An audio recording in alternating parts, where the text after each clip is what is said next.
My name's Ed Piskor. I'm Jim Rugg. We're going to be talking about G.I. Joe issue number 1 by way of G.I. Joe Yearbook number 1, because I don't have a copy of the original issue.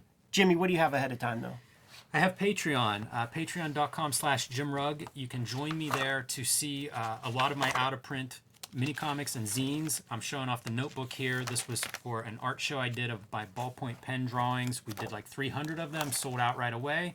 But it's now available on my Patreon as a download if you're a member. So there's lots of those. There's lots of original art, process stuff, how I put together comics and talk about some of those choices. So if you like my comics and you like my art, you will find lots more of it and some exclusives on patreon.com/Jim Rugg. Super cool, man. Red Room Comics are going to be coming out beginning in May. This is the cover to issue number 1 that you could pre-order on the Fantagraphics website at this very minute. There's a link in my link tree in the description below this video that could take you there. Thousands of people have pre-ordered so far. Once again, it's going to start coming out on a monthly basis beginning in May. There are various flavors of covers for this first issue. Retail incentives, retail exclusives. Store orders 5 copies are going to be able to get access to this variant cover. Store orders a dozen, they're going to be able to get the Jim Rugg, Dan Clowes 8x1 variant of the first issue of Red Room. That should have been if you ordered 8. You should have gotten access to this one. 8 copies for the 8-ball reference. I agree. You know what? I don't agree. Because we want to sell more. More exclusive. Yes. 20 copies get you access to the Peach Momoko variant cover. She's exclusive to Marvel right now, so I don't know what kind of outside work she could do any longer, man. I caught her right before Perfect timing. the gimmick happened, man. Nice cover. And totally. It's so different than anything you would think. So is yours too, man. Like it's real fun. Stores that order 1,000 copies get special treatment.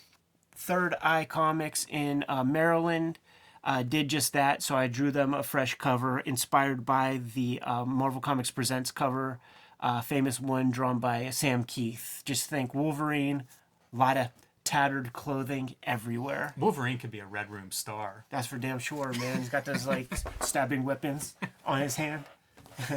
All right, man, let's talk G.I. Joe number 1, but we can't help but take a look at these Michael Golden covers. Really great covers.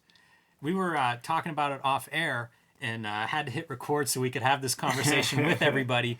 But it's so unconventional looking, like pointing at some of these vehicles, they look like the toy packaging or something. Really unusual, stands out, a unique look. And obviously G.I. Joe, as we get into this, the comic books, the toys, the cartoon, all part of this push, this sales, very planned sales mechanism. So it's neat to see some of the animation and the toy look coming into the comic book covers here that Golden folds in. Yeah, like to even take a look at this, man. He's trying to do like his version of like cell shading. Yes. On this Cobra Commander right here. Who knows how the heck you get a background like that? That's pretty nuts. But I asked him about some of the technique at Heroes Con one year, and he said, I was Adobe Photoshop before there was Adobe Photoshop. So he wouldn't get into details.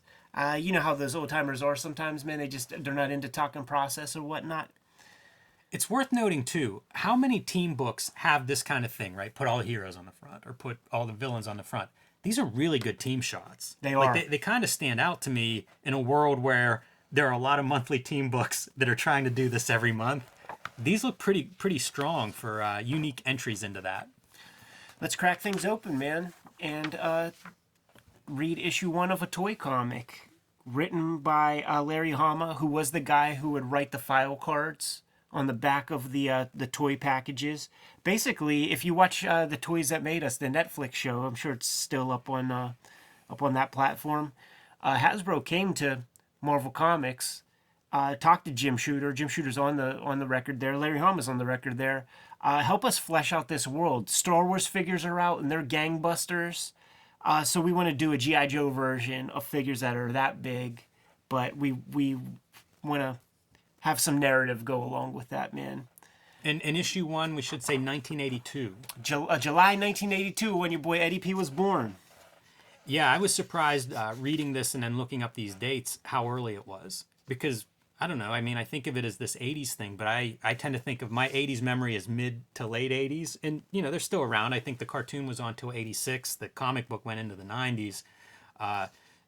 82's early. It is early. And you know what? This is an early endeavor. So, like, there's still, this is like the bridges the gap between the Kung Fu Grip 12-inch dolls and the little gnarly toys that actually look cool. Because these are your guys, man. A bunch of green shirts. Not very interesting. You got a girl, got a black dude with a beret. You got a dude with a little red piece of like acoustic tile on his chest. You got Snake Eyes. The coolest guy you don't even see from the front, by the way. You know, boring. The first gen dudes are boring. It's about issue maybe 12 or something when you first get gung-ho. And then it's like, okay, man, we got some cool stuff happening. Did you mention Herb Trimpe on art? I think if I didn't.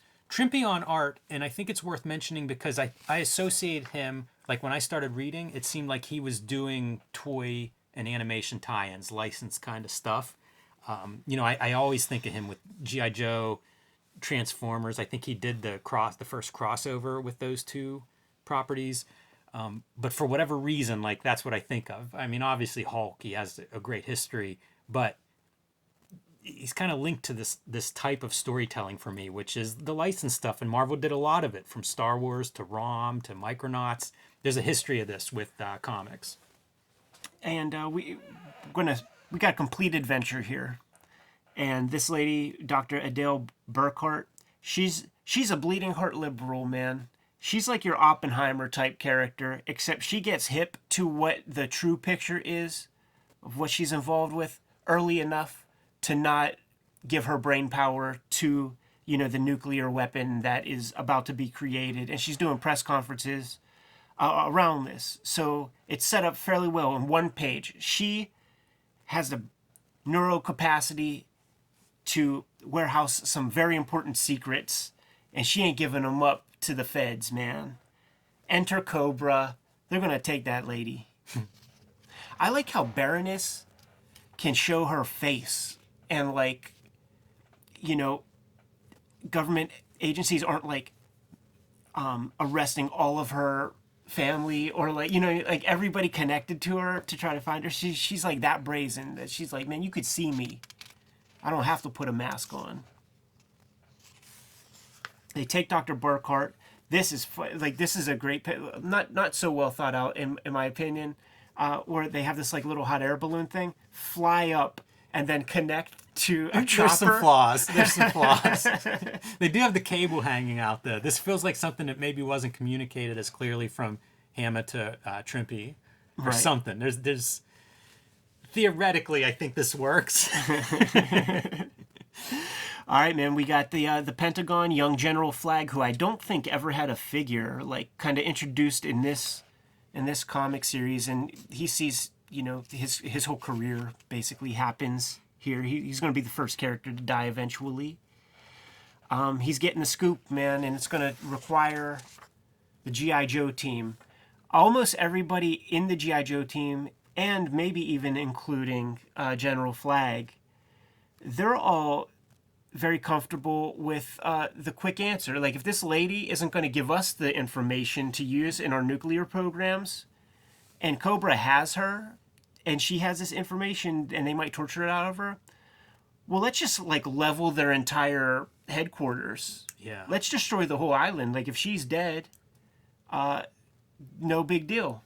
And almost every Joe is down with that. The reason why they don't do it is because they're soldiers and they're told to follow orders. Look how well drawn the vehicles are. So good. Wouldn't that be your nightmare? It would be. And you know that's the requirement, is like, you got to make these toys look good. I'm sure if this were just random cars, it would be such a generic car. But since it's this toy, it's like, well, this is what we got to get in there. When when Tom got the gig for Transformers G.I. Joe, like, to me, I was like, oh, you got to draw all those robots, and sometimes like maybe 5 times a page. Like, that sounds like murder. But he spent a year ahead of time, man. It was just doing a lot of practice and developed like an amazing shorthand. I think he could draw them shits in his sleep now. It was neat to see that happen, because those things do seem impossible, but it's like anything else. Like, once you learn to draw them, then it's in there. Look at how weak this, like... That's a terrible training facility. Yeah, it's so boring looking. Also, like everybody that's around the guy firing the machine gun, it's so loud in an indoor gun range. Like I can't emphasize enough how it's the loudest thing I've ever heard in my life. You would not want to be doing anything else in that space. Especially this. What the hell's that guy doing? Oh man, that's a good question, Larry. What's up? That might be Herb. It could be. It could be Herb. That might be Herb, man. So here's the island, and this is where they're talking about, well, why don't we just level the shit? There's a civilian population, and I'm like, where do they live? Huts or something? Yeah, it doesn't seem very big. And of course, the bad guys are going to be in the castle, right, Jimmy? This That's island the is hideout? amazing. You know what? Do I love it? I love how it looks. Like, look how cool that looks. Yeah, I like the sunset. totally. It's Man, all you good. never see that kind of sun. I mean, they call her a traitor. Mm-hmm. Several times. There's a part at some point where oh, it's right here. Like Snake Eyes does like pantomimes, and here's what his hand movements mean. And it ain't. She doesn't say it's sign language. She calls it signaling, and it's in quotes.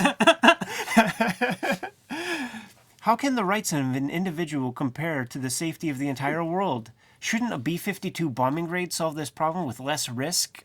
And you see him just undulating. That would be, yeah, wow. Is Larry having fun right there, man? I hope so.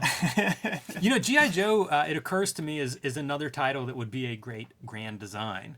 Because it's mostly Larry Hama, you know, Right. like he's written hundreds of issues, you know, it fits together. So many of these designs for these characters are great. Cobra Commander with the hood, amazing. And Snake Eyes on the previous page, but yeah, it's really some fun designs. They do everything they can to give these green shirts a little personality, man. So I think it's Clutch is like, he's the cool cat, man. So every time you see him, he's blowing a bubble. That's shorthand. That is, dude, that shorthand, you would see that with Freefall from Gen 13. Every time she's blowing bubble, it would just be the circle template on the face. So funny. Cool storytelling, though, man. You got the good guys on the right looking this way. You got the bad guys on the left looking the opposite direction. Yeah, it is really good. And more the details of like weapons, that stuff seems hard. Yeah, but those are Kirby weapons, man. You can't buy that. They look good. They do. It's those horizontals. You're right about, you know, the heroes looking one way and the Cobra looking the other. Got the jetpack jumps, man. That's going to be one of those, the $5 vehicle items, man. So you got to get one of those in there. And you just know those were the requirements. That was actually, like, this series is so good. But the big failing of the series is when you kill Zartan in one issue, and then 2 years later, like, there's Zartan number 2 with an orange mohawk, and now you have to, like, figure out how to bring him back to life, and he's got an orange mohawk. Like, what is that? Yeah, that's funny. It's such a weird parameter to, like, be creatively, you know, bound by, like, the new figures, Yeah. the new toys, the new whatever. Yeah, can't do much. And also, like, when you're trying to develop a story, there are, like, several waves of figures per year, and everybody has to get their little cup. So that's a Gotta lot get of their characters. shit in. A lot of characters to juggle, man.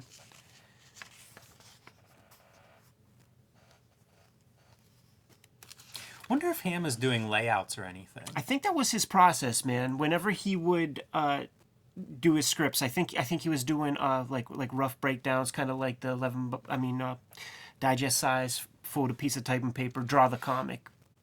Page after page of rescue mission, man. We got to break our G.I. Joe division up into 3 different groups, get people to take out communications, get people to kind of rig up some sort of subterfuge to trip the radar guys. You get Scarlet and Snake Eyes to rescue the princess. Yeah, so much.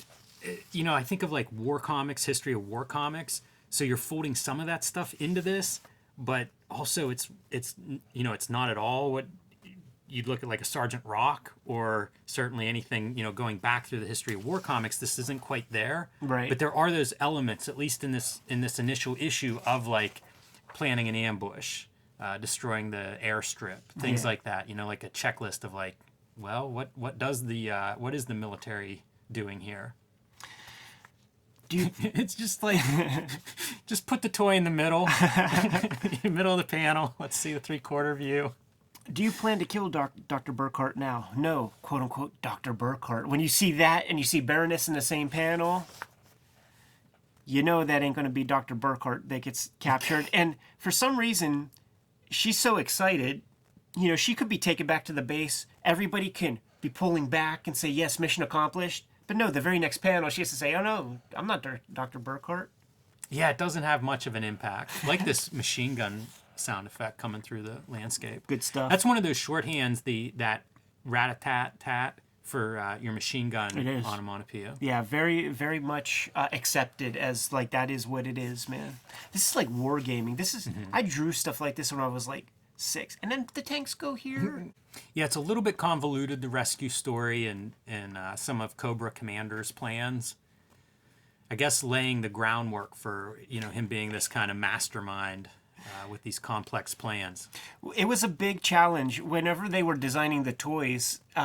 Shooter and the guys were like, "Well, there has to be some bad guys," and the best they came up with in that first round was the Vipers, like just the officers, and 2 Cobra Commanders. So like, there's that part earlier where Cobra Commander's like, I have to go put on my battle mask or something like that.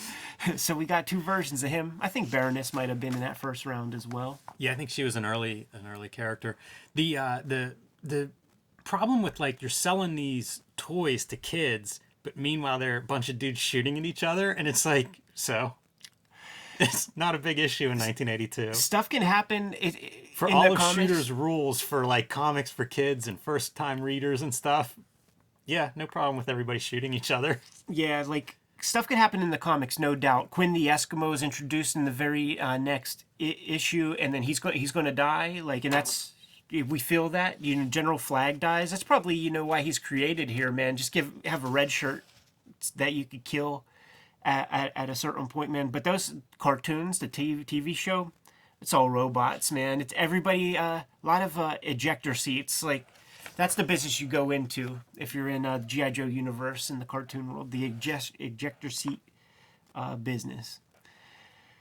They save Dr. Burkhart, all is well, and she thanks them, even though they have differing opinions on nuclear program, yada yada. They still say, "You still save me. Thank you very much." Cobra retreats, but they're not done. Now this is the G.I. Joe yearbook. And these are neat. It doesn't mean that this came out after 12 issues came out. This comes out around 30 issues of content exists. I do like that one of the G.I. Joe's is named Snow Job. That does feel like a rib of sorts. So a lot of time transpired in the comic, and they just do their kind of like Marvel Saga recap of the thing. This is that Jim Steranko thing that was in the Nick Fury comics that I was talking about on that one video that I guess we didn't put out yet. Dr. Venom, another one of those guys, no toy or anything like. And this is Snake Eyes. This is how you would see him whenever there wasn't a convenient lamp or a bush to hide his face. And then we get to see his face eventually. It's weak, man. There's a little scar on his eye. It never lives up to it. These masked characters. If he looked like Spawn, that would be awesome. But he's got a little scar on his eye. Yeah. He can't blink one eye. So what you're seeing is a super insecure dude. It makes him way less cool. I think these recaps are pretty neat. I'm surprised that more comics don't do this kind of a recap situation. There's your Quinn. He's going to be toast pretty soon. I even like the mechanical setting of the font that's like bridging the gaps. Right. How about that? That's pretty sick, right? It is. I love it. They would get good artists coming through, man. Mike Vosberg would come through. And some of their journeyman dudes like Rod Wiggum and M.D. Bright. Mm-hmm. I was down with them. Ron Wagner. Like, I was into all those cats, man. The Death of General Flag. The Dreadnoughts were always super cool. Yeah, gnarly ass dudes, man. And this would be the issues where John Byrne would be doing covers. And they always had good cover artists. Mike Zeck would pop on. I started grabbing them when John Byrne was doing those covers, man. When I was in like kindergarten. Always love the cutaways. This was a staple of the of old comics. When you see stuff like this, it makes you think that like, would there be a Treasury edition if? Well, I think there was a Treasury. Maybe this was part of a Treasury edition. Was it R.S. Brown, Elgin Brown? The guy Elliot R. Brown or something like that. Would do a lot of these kind of schematic drawings that would appear in like the Marvel handbooks, you know, those updates and stuff, and also like the Punisher armories, you know, basically any of those kind of like schematic like drawings. I had a subscription at a certain point. Snake Eyes always looks cool. He does, man. Until he takes that mask off. Did you ever have G.I. Joe figures? Not really. I had a couple, but it wasn't a big collector. My Snake Eyes, the first one that I got was the one that had the butterfly swords on the chest. So I think that's like 2 or 3 down the line. Because this one, it's the one with the Venetian blinds on the face. And then it's the butterfly sword gimmick. I have to plug more stuff now that you mentioned the Snake Eyes and his design. Whenever I did Street Angel Ninja Tech, the Nano ninjas were patterned after like the original Snake Eyes figures. It's not exact. Yeah, of course, it's got to be your thing. Same kind of thing. You can see like the areas of articulation are all based on that, but basically that figure is based on it. So once again, Street Angel Deadly Scroll Live, available wherever comics are sold. I believe these are Mike Vosberg pieces. Deep Six. He was the sad seaman, and he liked to be a scuba guy because he could be by himself. Yeah. These are great though. Like I would have eaten this up as a young reader. Loved it, man. These are all the guys that were introduced up to this point, basically. Super fun. And every now and then you'll get a good drawing like that. I love this, man. Steeler's name is Ralph Pulaski, and that's so perfect. It makes you wonder if Larry Hama ever like passed through town or something, because we got a lot of skis and a lot of vitches in town. Yeah, makes me want to go home and make Hulaski. And the G.I. Joe cartoon, it had a couple of miniseries up to this point, but they're promoting the idea that it's going to be a regular show now. And these are from the earliest episodes. My cousin had them on Betamax tapes. I would always marvel, like, whenever I would see stuff like this, like an animation still, and then I'm trying to figure out how to draw comics, and, like, I could recognize this was a different style, but I couldn't totally understand why or how or, you know, what I was seeing, because I would try to copy this stuff, too. Yeah.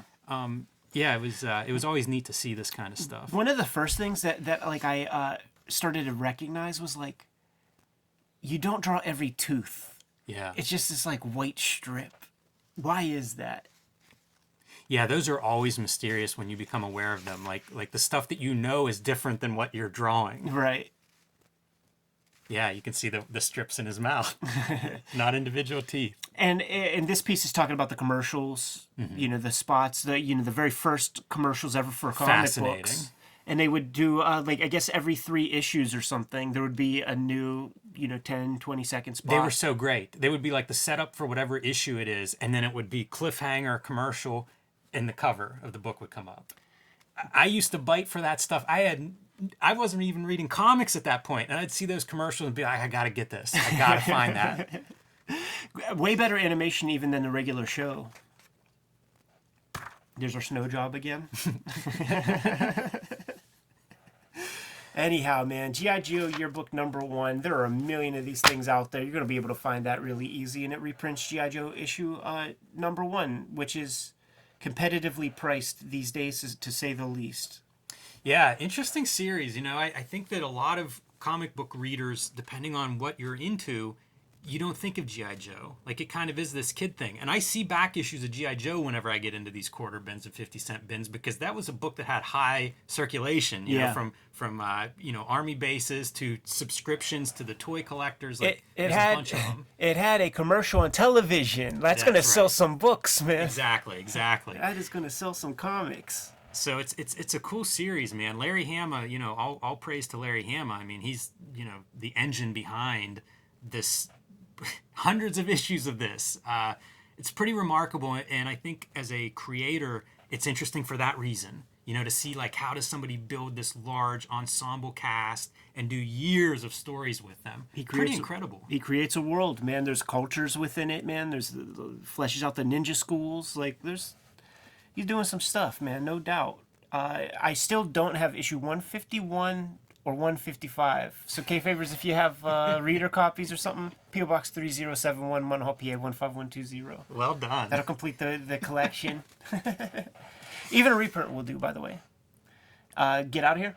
Kayfabers, like, follow, subscribe to the YouTube channel. Hit the bell. We'll notify you when new vids are available. Jimmy, what do you have out there? Join me on patreon.com/JimRugg, where you can find my out-of-print mini comics and zines, lots of original art, comic making, that sort of thing. Patreon.com/JimRugg.